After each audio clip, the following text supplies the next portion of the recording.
Hey, it's Delilah. Welcome to my YouTube channel. Here we're going to work on techniques and principles in language teaching by Larsen Freeman. The first video starts with the traditional one, GTM. The grammar translation method is a traditional language teaching method often referred to as the classical method, historically used for teaching Latin and Greek. It focuses on reading and appreciating foreign language literature with the primary goal of understanding grammatical rules and enhancing intellectual growth. Students translate texts between the target language and their native language, emphasizing accuracy and comprehension over conversational skills. Now let's move on to principles. 1. A fundamental purpose of learning a language is to be able to read literature written in it. Literary language is superior to spoken language. A student's study of the target culture is limited to its literature and fine arts. 2. An important goal is for students to be able to translate each language into the other. If students can translate from one language into another, they are considered successful language learners. 3. The ability to communicate in the target language is not goal of language instruction. 4. The primary skills to be developed are reading and writing. Little attention is given to speaking and listening and almost none to pronunciation. 5. The teacher is the authority in the classroom. It is very important that students get the correct answer. 6. Learning is facilitated through attention to similarities between the target language and the native language. 7.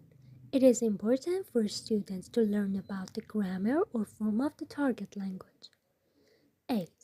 Deductive application of an explicit grammar rule is a useful pedagogical technique. 9. Wherever possible, verb conjunctions and other grammatical paradigms should be committed to memory. So let's focus on the weaknesses of this method. First one, neglect of speaking and listening skills. GTM focuses primarily on reading and writing, often at the expense of developing speaking and listening skills. This can leave learners unprepared for real-life conversations. 2. Lack of communicative practice. The method doesn't emphasize practical communication. Instead, it relies heavily on translation exercise and grammar rules, which can be less engaging and interactive for students. 3. Overemphasis on memorization. GTM often requires learners to memorize vocabulary and grammar rules without context, which can be less effective for long-term retention and practical use. 4. Use of native language. The method relies heavily on the use of learners' native language for instruction, which can limit immersion and exposure to the target language. Now let's analyze a GTM class. The class topic is past tense verbs in English. The first part is Introduction.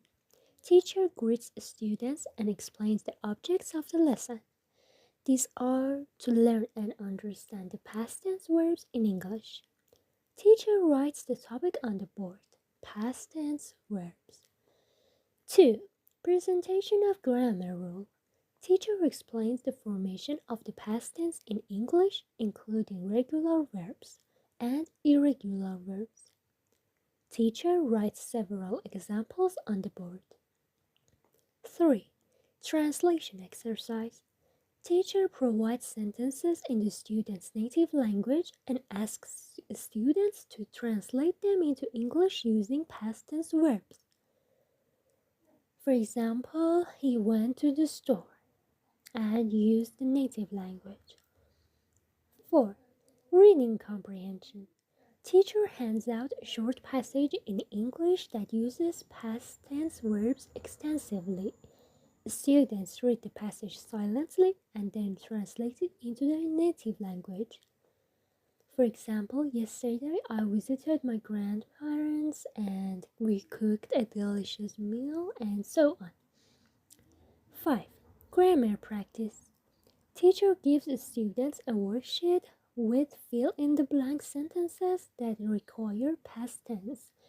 For example, last night I a movie. And the last part is conclusion. Teacher reviews the key points of the lesson. Teacher asks students if they have any questions and clarifies any doubts. Teacher assigns homework. For example, write a short story or a paragraph about what they did last weekend and use past tense verbs.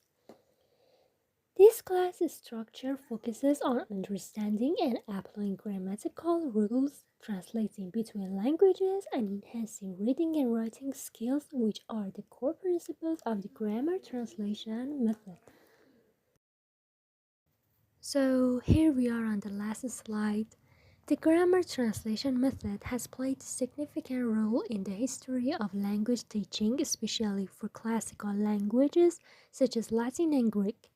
Its primary focus on reading and translating literary texts has helped many learners to develop a deep understanding of grammatical rules and enhance their intellectual growth. However, GTM's lack of emphasis on speaking and listening skills, as well as its reliance on memorization and translation exercises, has relieved some limitation in practical language acquisition. While it remains useful for those interested in literary analysis and precious translation, more communicative and interactive approaches have proven to be more effective for developing overall language proficiency in modern language learners. In conclusion, the grammar translation method offers vulnerable insights into language structure and literary appreciation, but should be complemented with other methods that foster practical communication skills to meet the diverse needs of today's language learners. Thank you for your time and attention.